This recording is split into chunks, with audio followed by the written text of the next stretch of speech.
With the issue of a teacher shortage here in California, it seems to be getting severely worse from here. Based on a survey from the Learning Policy Institute, 25 school districts of different sizes and diverse locations in California have come to a conclusion that these shortages are getting more severe.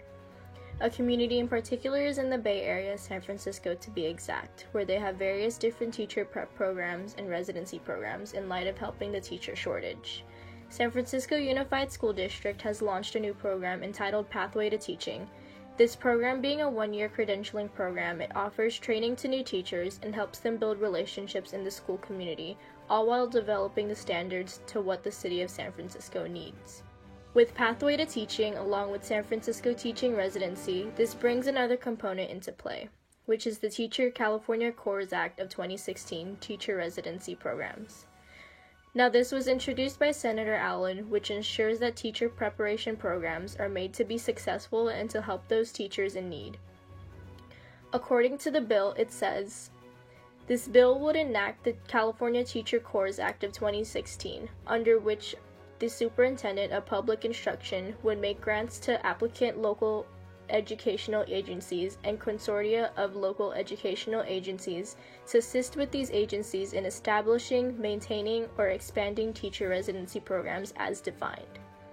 The teacher residency programs established by the bill would be defined as school-based teacher preparation programs in which a prospective teacher would teach alongside an experienced mentor teacher as defined, while also receiving teacher training instruction in a teacher credentialing program in a qualified institution of higher education. The bill would establish eligibility standards for persons who apply for participation in the teacher residency programs established by the bill. Along with this bill, it sort of makes a promise to reach out to those areas in light of the teacher shortage, and also creates these successful teacher preparation programs, and providing ongoing support can make novice teachers affected more rapidly and can reduce teacher attrition. With this bill, and along with many other programs that are placed in San Francisco, the money put into these programs is well worth its money.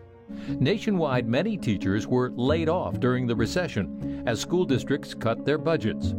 Entering college students who were thinking about becoming teachers saw the handwriting on the wall and focused on other careers. One report says California lost 82,000 jobs in schools from 2008 to 2012. In that same period, the California Commission on Teacher Credentialing says those entering teacher preparation programs dropped by more than 55%. Stanford University's Dr. Linda Darling Hammond is one of the authors of a statewide report on California's teacher shortage. Well, we're at the beginning of what's about to become an even more acute teacher shortage, but in the last year it became very severe in a number of districts and in some specific teaching fields: math, science, special education, English language development teachers. As shown in the first figure, not only does this issue reside in San Francisco, but it's all over California, and this figure shows that since the fall of 2016, the shortage has gotten better, although it does not make up for the other communities severely affected by the teacher shortage. In the 2016-2017 school year, 75% of districts have reported a shortage of teachers qualified for their job in the last year, and over 80% districts say that the teacher shortage has gotten worse since the last 4 to 5 years. 83% of districts that have a larger group of low-income students report having teacher shortages, compared to the 55% of districts with the fewest. Another 83% of districts with larger groups of English learners report having shortages, compared to 64% of districts with the fewer English learners. And lastly, another 83% of districts with the larger groups of students of color report having shortages, compared to 57% of districts with the fewest.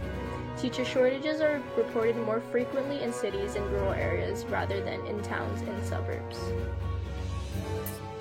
The other reasons for the teacher shortage getting worse vary from different districts, with one reason being that there's a small amount of newly credentialed teachers, other reasons being teachers retiring, leaving the district, reductions of class sizes, and the higher cost of living shown in figure 4.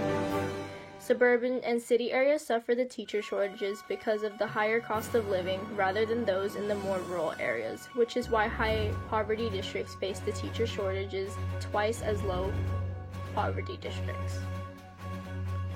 With other problems arising such as teacher vacancies, this forces teachers to teach out of their credentialed field, to hire substitute, or the last resort to leave the teaching position vacant.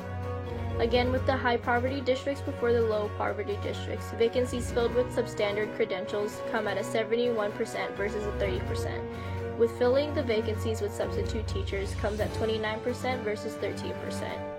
Districts have also said that they'd hire teachers late into the school year, with high poverty districts at a 68%, rural districts at 80%, low poverty at 41%, and urban districts at 64%.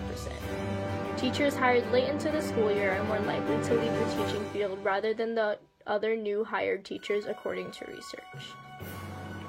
Another issue rather than a teacher shortage is also the administrator shortages with principals and district-level administrators. With this also being an issue alongside the teacher shortages, all districts have a plan to recruit and retain teachers.